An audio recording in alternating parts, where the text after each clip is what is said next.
नमस्कार। चार बड़ी खबरों में आपका स्वागत है और मैं हूं आपके साथ नवजीत कौर। आज की सबसे पहली बड़ी खबर छत्तीसगढ़ से है, जहां केंद्रीय मंत्री अमित शाह ने कोरबा में चुनावी हुंकार भरी है। वहीं दूसरी बड़ी खबर असम से है, जहां प्रियंका गांधी ने बीजेपी पर जमकर निशाना साधा। और वहीं तीसरी बड़ी खबर उत्तर प्रदेश से है, जहां अमेठी सीट पर अभी भी सस्पेंस बरकरार है। चौथी और आखिरी बड़ी खबर की बात की जाए तो छत्तीसगढ़ से है, जहां कांग्रेस प्रवक्ता राजीव भवन में रोते हुए बाहर निकल गई हैं।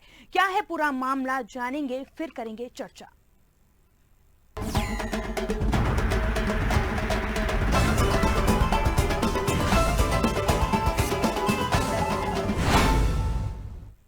शुरू करते हैं पहली और बड़ी खबर। केंद्रीय मंत्री अमित शाह छत्तीसगढ़ के कोरबा पहुंचे, जहां कोरबा में एक सार्वजनिक बैठक को संबोधित करते हुए केंद्रीय गृह मंत्री अमित शाह ने कहा, भूपेश बघेल सरकार में नक्सलवाद को बढ़ावा दिया गया था। जब विष्णुदेव साय के नेतृत्व में हमारी सरकार बनी तो केवल 4 महीने में ही 95 लोग मारे गए हैं, 350 लोग गिरफ्तार हुए हैं और कई लोगों ने आत्मसमर्पण किया है। और उनका कहना है कि पीएम मोदी ने 5 साल में बिहार, झारखंड, मध्य प्रदेश से नक्सलवाद को खत्म कर दिया है। छत्तीसगढ़ छूट गया था क्योंकि यहाँ भूपेश बघेल की सरकार थे, लेकिन वे कहना चाहते हैं कि पीएम मोदी को तीसरी बार प्रधानमंत्री बनाओ और हम 2 साल में नक्सलवाद को जड़ से खत्म कर देंगे। तो आपको बता दें कि उन्होंने जो है विपक्ष पर निशाना भी साधा है और छत्तीसगढ़ में कहा है कि छत्तीसगढ़ में उनकी सरकार नहीं थी, भूपेश बघेल की सरकार थी, इसीलिए वहां पे नक्सलवाद ज्यादा हो रहा था। देव जी की सरकार बनी, हमारे उप मुख्यमंत्री गृह भूपेश कक्का की सरकार थी, नक्सलवाद को बढ़ावा देते रहे। विजय बैठा है यहां, हमारे विष्णुदेव जी की सरकार बनी, हमारे उप मुख्यमंत्री गृह मंत्री विजय जी बैठे। 4 ही महीने में 95 लोगों को ढेर करने का काम कर, 350 लोग अरेस्ट हुए, कई सरेंडर हुए। मैं आपको कहकर जाता हूं, मोदी जी ने झारखंड, बिहार, ओडिशा, तेलंगाना, आंध्र, महाराष्ट्र, मध्य प्रदेश, उससे नक्सलवाद को 5 साल में समाप्त किया है। छत्तीसगढ़ छूट गया था क्योंकि यहां भूपेश कक्का की सरकार थी। मगर मैं कहकर जाता हूं, मोदी जी को तीसरी बार प्रधानमंत्री बनाओ, 2 साल में नक्सलवाद को मूल समेत। चलिए, इसी के साथ हमारे साथ जो संवाददाता जिज्ञासा चंद्रा जुड़ी हुई है। जी जिज्ञासा, क्या कुछ जानकारी निकलकर सामने आ रही है? केंद्रीय मंत्री अमित शाह ने छत्तीसगढ़ के कोरबा में सार्वजनिक जो बैठक की है उसको संबोधित करते हुए जो है भूपेश बघेल सरकार पर जमकर निशाना साधा है। जी जिज्ञासा, देखिए, जिस तरह से अमित शाह ने बयान दिया है लोकसभा चुनाव के नजरिए से, उन्होंने बयान दिया है। अमित शाह और पूरी भारतीय जनता पार्टी ने दावा किया है कि अगर तीसरी बार प्रधानमंत्री नरेंद्र मोदी जो है प्रधानमंत्री बनते हैं तो 2 साल में पूरी तरह से नक्सलवाद को जड़ के साथ खत्म कर दिया जाएगा। ये बड़ा बयान जो है गृह मंत्री अमित शाह ने किया है। उन्होंने कहा है कि 2 सालों में पूरी नक्सलवाद को जड़ से खत्म कर दिया जाएगा। और लगातार देखा जा रहा है, जब से जो भारतीय जनता पार्टी की सरकार छत्तीसगढ़ में बनी है, 2 से 3 बार जो है नक्सली हमले हो चुके हैं। उसमें कई जवान जो शहीद कम हुए हैं, लेकिन नक्सलियों को ढेर ज्यादा किया गया। अभी बीच में 2 हफ्ते पहले एक बड़ा नक्सली हमला हुआ था, जिसमें हमारे छत्तीसगढ़ के जवानों ने लगभग 29 नक्सलियों को जो है ढेर कर दिया था। उसके बाद भी एक बार और जो है नक्सली हमला हुआ, उसमें 4 से 5 जवानों को 4 से 5 नक्सलियों को जो है ढेर कर दिया। इसलिए इस तरह से जिस तरह से नक्सलियों को ढेर किया जा रहा है हमारे जवानों के द्वारा, हमारे छत्तीसगढ़ के जवानों के द्वारा, इसलिए जो गृह मंत्री अमित शाह है उन्होंने बड़ा बयान दिया और कहा है कि अगर तीसरी बार भारतीय जनता पार्टी की सरकार बनती है तो पूरे देश से नक्सलवाद को खत्म कर दिया जाएगा। जी बिल्कुल, उन्होंने ऐसा कहा है कि जब विष्णुदेव साय के नेतृत्व में हमारी सरकार बनी तो केवल 4 महीने में ही 95 लोग मारे गए और 350 लोग गिरफ्तार हुए हैं और कई लोगों ने आत्मसमर्पण किया है। तो इसे आप कैसे देखती हैं? देखिए, जिस तरह से नक्सलवाद छत्तीसगढ़ में पहले था, कांग्रेस की सरकार में नक्सलवाद था, उसे भारतीय जनता पार्टी जो है लगातार कम करने का प्रयास कर रही है। और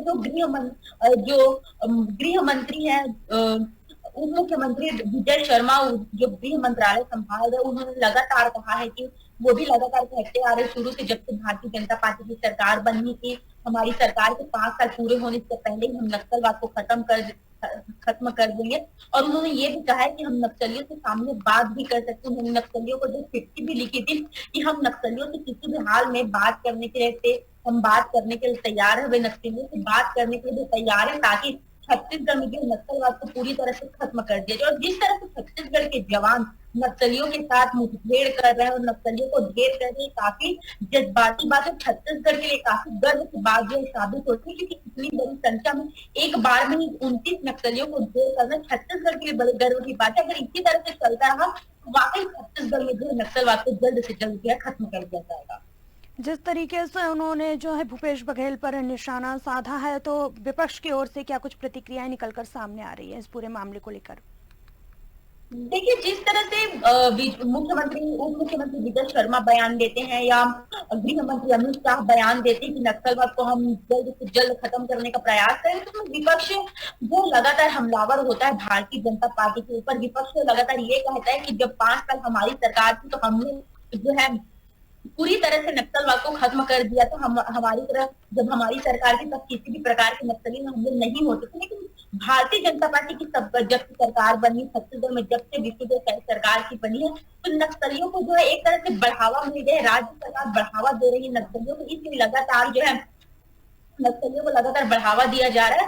और राज्य सरकार की ओर से इस कदर जो है नक्सली हमले और इनको कुल मिलाकर जो विपक्ष है वो पूरी तरह से ध्वस्त है। और वो भारतीय जनता पार्टी के ऊपर ये आरोप लगाते हैं कि जब से भारतीय जनता पार्टी की सरकार बनी, तब से छत्तीसगढ़ नक्सलवाद का गढ़ बन चुके और नक्सली हमले जो है लगातार बढ़ते जा रहे हैं। चलिए जिज्ञासा, आपका बहुत बहुत धन्यवाद। तो आपको बता दें कि उन्होंने बयान देते हुए जो है भूपेश बघेल पर भी जमकर निशाना साधा और कहा कि हमारी सरकार आते ही नक्सलवाद का सफाया किया जा रहा है।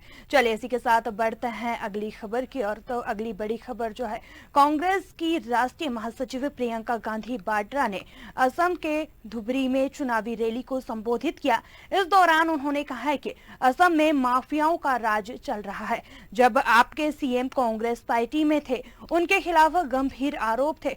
भाजपा में जाते ही उन पर लगे सभी आरोप धुल गए। प्रियंका ने कहा, भाजपा ने एक वॉशिंग मशीन विकसित की है जहां भ्रष्टाचार लोगों को डालकर साफ कर दिया जाता है। यह चीज सबसे पहले उन्होंने आपके सीएम के साथ की है। वहीं आज देश में 45 साल में सबसे ज्यादा बेरोजगारी है, क्योंकि सरकार में बैठे मंत्रियों का सारा ध्यान अपने स्वार्थ पर है। देश में 30 लाख से ज्यादा सरकारी पद खाली हैं, लेकिन जिससे भी बात की जाए कि तो कहते हैं कि बेरोजगारी सबसे ज्यादा है। तो आपको सुनाते हैं कि उन्होंने क्या कुछ कहा। जैसे ही वो बीजेपी, यहाँ असम में माफियाओं का राज चल रहा है। भू माफिया, सुपारी माफिया, बालू माफिया, कोयले का माफिया, हर तरफ देखे तो वसूली और माफिया चल रही है। यहाँ पे सरकार जितने स्कैम करती है, चाहे वो किसान का संपदा स्कैम हो या पीपीई किट पे स्कैम हो या फ्लाईओवर का स्कैम हो, चाहे गाय की तस्करी जो खुलेआम हो रही है और कोई रोक नहीं रहा है, ये सारी चीजें चल रही हैं आपके प्रदेश में, लेकिन विकास का काम नहीं हो रहा है, आपका काम नहीं हो रहा है। यहाँ के सीएम के खिलाफ बड़े बड़े आरोप थे जब वो कांग्रेस पार्टी में थे, तब उनके खिलाफ एक बड़ा आरोप था। जैसे ही वो बीजेपी में शामिल हुए, वो सारे आरोप गायब हो गए। बीजेपी ने एक वॉशिंग मशीन बनाई है जिसके अंदर जिसको डालो पहले वो भ्रष्ट कहते हैं, जो भ्रष्ट होता है दूसरी पार्टियों से लाके अपनी वॉशिंग मशीन में डाल के साफ कर देते हैं। कि एक तरफ ये कहते हैं कि भ्रष्टाचार हो रहा है और दूसरी तरफ जो भ्रष्ट है उसको अपनी पार्टी में ले लेते हैं और सारे आरोप सारे के सब हम चलिए, हमारे साथ राजू कलवार जो है असम से जुड़ चुके हैं, उनसे जानना चाहेंगे कि जिस तरीके से कांग्रेस की राष्ट्रीय महासचिव प्रियंका गांधी ने बीजेपी पर निशाना साधा, इसको लेकर क्या कुछ जानकारी है और रैली को संबोधित किया है। जी राजू। जी नवनीत जी, एक बात मैं साफ कर दूं कि लोकसभा चुनाव का वक्त चल रहा है और आरोप प्रत्यारोप का तो माहौल बना ही रहेगा, ये जाहिर सा बात है। और जिस तरह से उनके द्वारा, प्रियंका वाड्रा के द्वारा जिस तरह से आरोप लगाया गया है असम के सरकार के ऊपर में, जिस तरह से माफियाओं के ऊपर में बात कही गई है, एक तरह से कहीं तंज कसा गया है और भाजपा के वॉशिंग मशीन के बारे में कहा गया है, ये सब आरोप प्रत्यारोप के दौर, अभी माहौल ही ऐसा है कि आरोप प्रत्यारोप के दौर चलते आएंगे और जहां भी वो चुनाव के संबोधित करेंगे ये सब बात जाहिर सी है कही जाएगी। मगर एक बात कह दूं कि प्रियंका गांधी द्वारा वहीं पर चुनाव प्रचार किया जा रहा है जहां पर उनकी थोड़ा मजबूती, उनके दल द्वारा कांग्रेस की थोड़ा मजबूती दिखाई पड़ रही है। जिस तरह से गौरव गोगोई के जो क्षेत्र हो गए जो वहां पर वो आई थी, उसके बाद फिर नौगांव और धुबरी में जिस तरह से भाजपा द्वारा प्रत्याशी खड़े किए गए हैं, वहां के जो क्षेत्रीय दल है एजीपी वहां पर जो उनके एनडीए गठबंधन में शामिल है और उनको उम्मीदवार के रूप में दिया गया है एजीपी को। और साथ ही जो एपीएफ के बदरुद्दीन अजमल है जो सांसद भी है, उनको वो धुबरी से खड़े हुए हैं। और जिस तरह से वो आरोप लगाई जा रही है उस पर कोई ऐसी ठोस सबूत तो नहीं दे पाएगी। और सीएम के बात जो कही है, सीएम जो हेमंत बिस्वा शर्मा, उनके ऊपर कई बार आरोप लगा चुके हैं मगर कोई अभी तक प्रमाण उभर कर सामने नहीं आया है। और मैं एक बार फिर दोहरा दूं कि चुनाव का माहौल जिस तरह से दल का दो नेता तरीके से लगा और इसी का एक नतीजा है कहा जाए तो आज की जो चुनाव प्रचार के दौरान प्रियंका गांधी द्वारा जो बातें कही गई है। जी नवनीत। बिल्कुल, जिस तरीके से प्रियंका गांधी ने कहा है कि भाजपा में एक वॉशिंग मशीन विकसित जो है उन लोगों ने की है जहां भ्रष्ट लोगों को उसमें डालते हैं और वो साफ होकर निकल जाते हैं। चलिए, इसी के साथ अगर बात की जाए तो क्या कुछ असम में अभी चुनावी माहौल देखने को मिल रहा है दोनों ही पार्टियों की ओर से? हाँ जी, चुनावी माहौल का अगर बात कहें तो काफी तेज तर्रार से सभी दल संगठन द्वारा अपने अपने तरीके से प्रचार किया जा रहा है। और जो 7 तारीख की जो तीसरे चरण का और असम में कहें तो आखिरी चरण का मतदान किया जाएगा और इसको लेकर जो चुनाव माहौल बना हुआ था वो काफी अपने आप में एक सुर्खियां बनी हुई थी। जिस तरह से असम में अमित शाह पधारे थे, फिर दिल्ली के जो नॉर्थ ईस्ट दिल्ली के सांसद जो आपके अगर कहें तो जो भोजपुरी कलाकार थे वो वहां पर आए थे और कई लोग केंद्रीय मंत्री भी यहाँ पर आए हुए थे। और चुनावी माहौल की अगर बात करें तो काफी गर्म माहौल था। और आज जो प्रियंका गांधी की अगर बात करें तो वो कई तरह से चुनावी माहौल को एक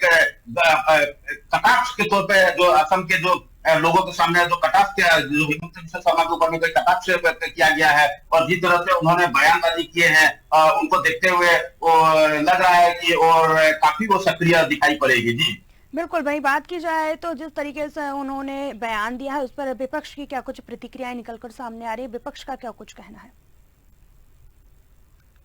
जी, विपक्ष ने अपने अपने जो अभी हमने देखे हैं, विपक्ष ने अपने अपने तरह से जवाब दिया है कि उनको कई नेताओं ने उनके ऊपर भी कुछ आरोप लगाए हैं कि अगर उनके जब सत्ता थी तो कई उनके जो पति जो उनके हस्बैंड है उनके ऊपर भी कई गंभीर आरोप लगाए थे। वो भी एक सोशल मीडिया में प्रसार किया जा रहा है अभी असम में। और साथ ही उनको ये भी किया गया है कि अगर प्रमाण होता है तो जिस तरह से कई नेता जेल गए हैं, हेमंत बिस्वा शर्मा को भी आप जेल में डाल सकते हैं, उसके लिए कानून सबके लिए बराबर है। सोशल मीडिया में लगातार उनके कई नेताओं द्वारा प्रचार किया जा रहा है।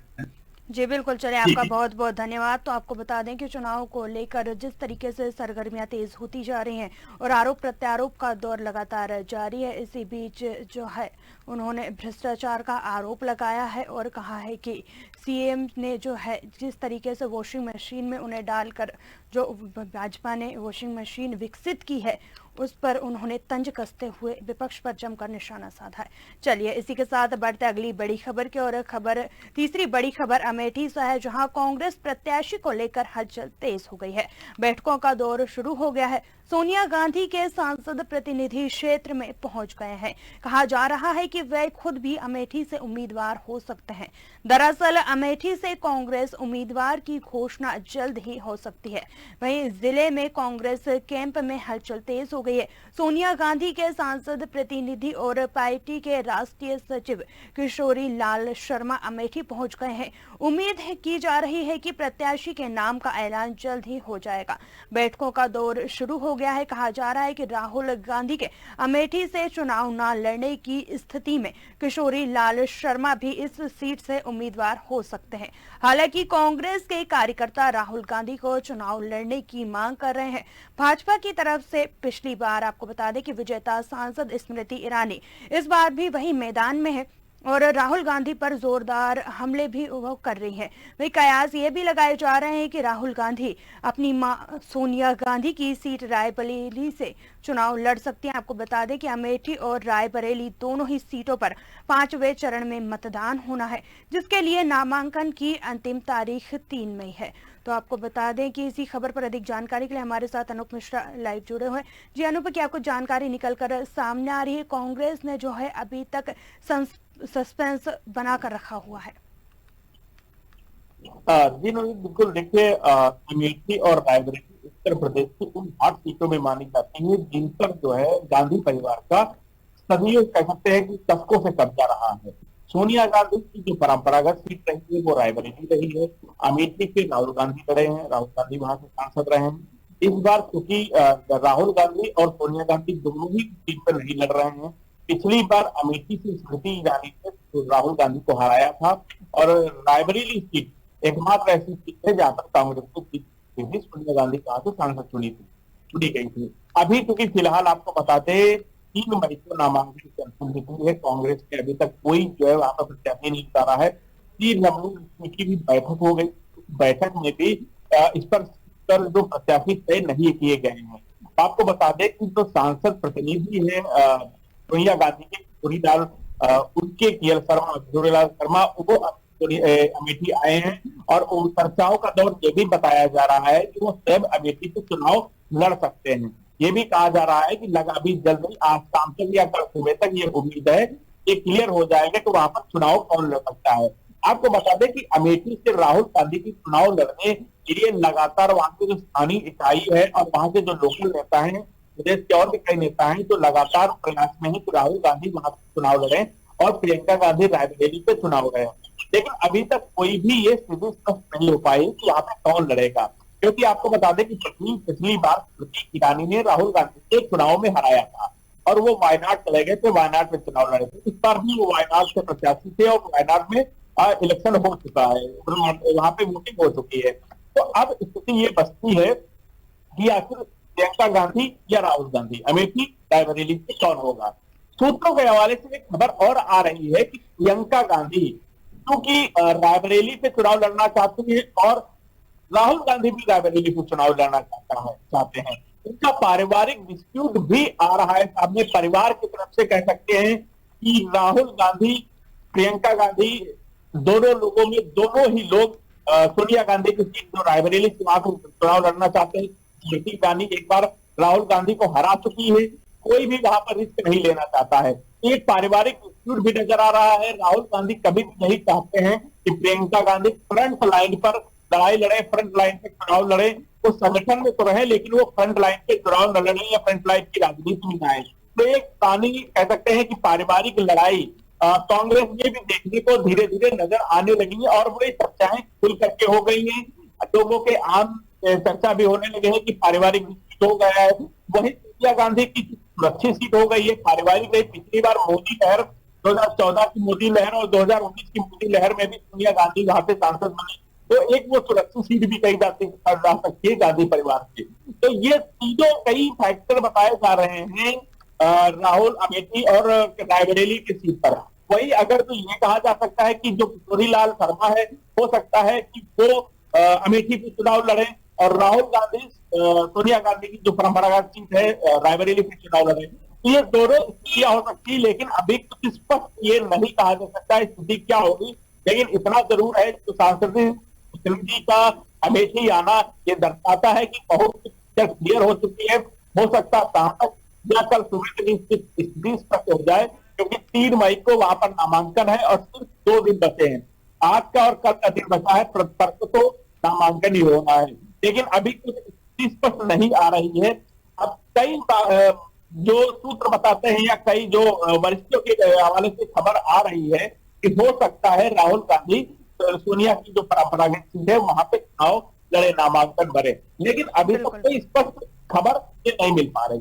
जी जी, चलिए अनुभव, आपका बहुत बहुत धन्यवाद। तो आपको बता दें कि अभी भी जो है उत्तर प्रदेश की दोनों सीटों पर जो है सस्पेंस बरकरार है। चलिए इसी के साथ बढ़ते हैं अगली चौथी और बड़ी खबर की ओर। खबर छत्तीसगढ़ से है, जहां राधिका खेड़ा और छत्तीसगढ़ कांग्रेस के नेताओं के बीच विवाद की खबर सामने आई है।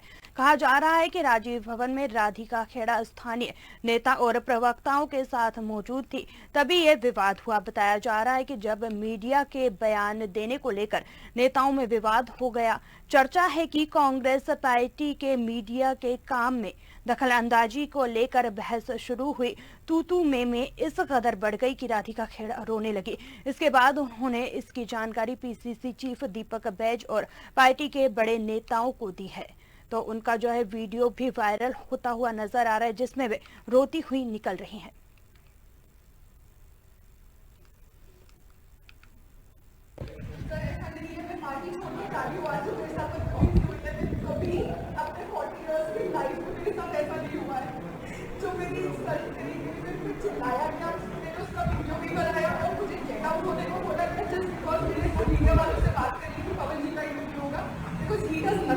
जब उससे बात कर रही हूँ मैं चिल्लाता है कंटिन्यूसली, मैंने आपको पहले भी बताया था, मैं पार्टी से भी इस्तीफा दे रही हूँ, I am leaving the party. तो आपको बता दें कि राधिका खेड़ा ने जो है किस तरह से उनका जो ये वीडियो सामने निकल कर सामने आया है और छत्तीसगढ़ कांग्रेस के नेताओं के बीच विवाद की खबर सामने आ रही है। कहा जा रहा है कि राजीव भवन में राधिका खेड़ा स्थानीय नेताओं और प्रवक्ताओं के साथ मौजूद थी, तभी ये विवाद हुआ। और बताया जा रहा है जब मीडिया के बयान देने को लेकर नेताओं में विवाद हो गया। चर्चा है कि कांग्रेस पार्टी के मीडिया के काम में दखल अंदाजी को लेकर बहस शुरू हुई। तू में इस कदर बढ़ गई कि राधिका खेड़ा रोने लगी। इसके बाद उन्होंने इसकी जानकारी पीसीसी चीफ दीपक बैज और पार्टी के बड़े नेताओं को दी है। तो आपने देखा कि किस तरीके से उनका ये वीडियो भी वायरल हो रहा है।